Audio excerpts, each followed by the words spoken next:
If you have already clicked on the video, then you are not average. But the harsh truth is that your habit is average. Today, the world is suffering from a pandemic called mediocrity. It is like shameful for a man to get old and not able to see his peak mental and physical ability. Most people hear a line like this and immediately feel something tighten inside their chest, a quiet resistance, a need to explain themselves. And that reaction is exactly why this matters. Because mediocrity doesn't announce itself with failure. It doesn't show up as disaster. It doesn't ruin your life overnight. It lets you live. And that's what makes it dangerous. The first discomfort. There is a strange lie we've all accepted, that if life is fine, then nothing is wrong. Bills are paid.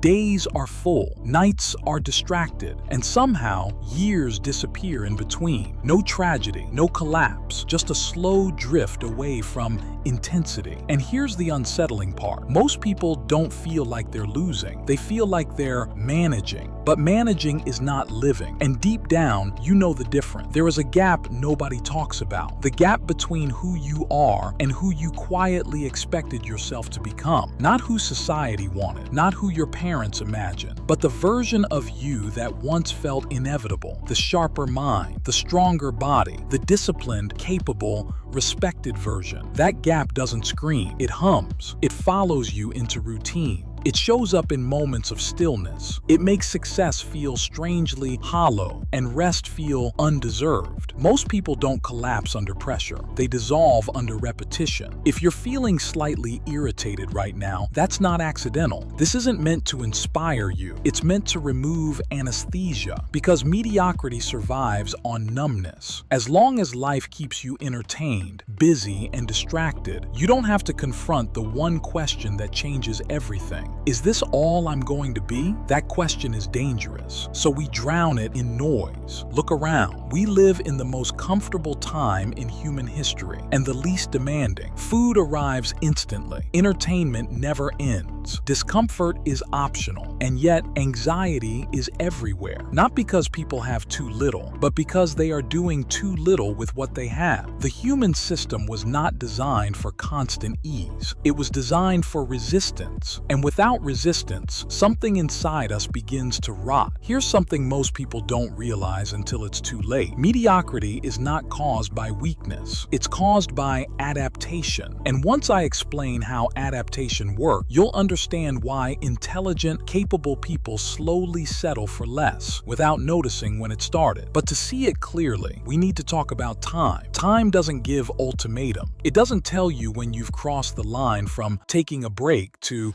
becoming this. It simply keeps moving. 1 year of delay feels harmless. 3 years feels uncomfortable. 10 years feels irreversible. And the cruel part? The earlier years feel identical to the later one. Same routines, same justifications, same distractions, until one day your reflection starts asking questions you can't answer. The body is often the first place mediocrity shows itself. Not dramatically, gradually. Energy dips, posture changes, movement slows, not because of age, but because of surrender. The body keeps a record of every decision you avoided making. Every time you chose ease over effort, your nervous system learned a lesson. Resistance is unnecessary, and the mind follows that lesson faithfully. People prefer motivational content because it doesn't demand accountability. It allows you to feel powerful without becoming powerful. But truth is different. Truth asks something of you. And that's why most people subconsciously avoid it. Because once you see clearly, you lose the comfort of excuses. There is a moment in every person's life, often unnoticed, where the trajectory is set, not by a big decision, but by a small internal agreement. An agreement that sounds like, "This is probably enough." Once that sentence becomes acceptable, the ceiling locks into place. Later, I'll show you how that agreement forms and how to break it. But first, we need to talk about identity. Most people think habits control life. They don't. Identity does. You don't repeat behaviors because you lack discipline. You repeat them because they match who you believe you are allowed to be. And identity is shaped quietly, through repetition, through environment, through what you stop questioning. When intensity feels foreign, it's not because you can't handle it. It's because you've been living beneath it for too long. Pay attention to conversations. Notice how often ambition is mocked as too much, how discipline is labeled extreme, how excellence is quietly resented. This isn't accidental. Mediocrity protects itself socially. It turns exception into threat. Because if someone else proves what's possible, everyone else loses the comfort of, this is just how life is. At this point, a question usually forms. If mediocrity is so uncomfortable deep down, why do people cling to it so fiercely? The answer is not laziness, it's fear.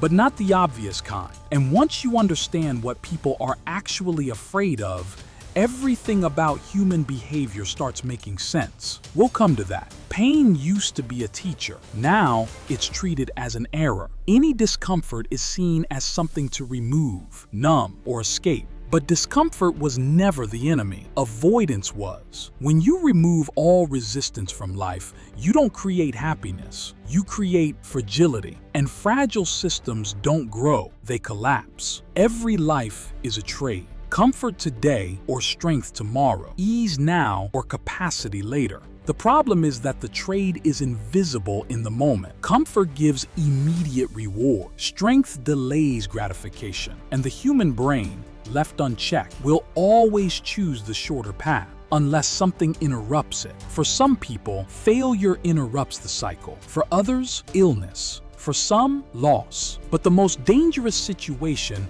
is when nothing interrupts you, when life stays tolerable, because tolerable is the breeding ground of regret. There is one question most people avoid asking themselves honestly. If I continue exactly like this, where does this end? Not hypothetically, realistically. Same routines, same energy, same effort. Project that forward 10 years. That answer is usually enough to make someone uncomfortable. And discomfort is where change begins, if you don't escape it. This is where most people pause the video. Not because they disagree, but because continuing would require reflection. If you're still here, it means something hasn't fully gone numb yet. In the next part, we'll go deeper into why mediocrity feels safe even when it's killing potential, the exact psychological mechanism that keeps people stuck, and the moment where everything can still change if it's recognized in time. But that part will demand more honesty than comfort. So the real question isn't whether you'll keep watching, it's whether you're ready to keep seeing.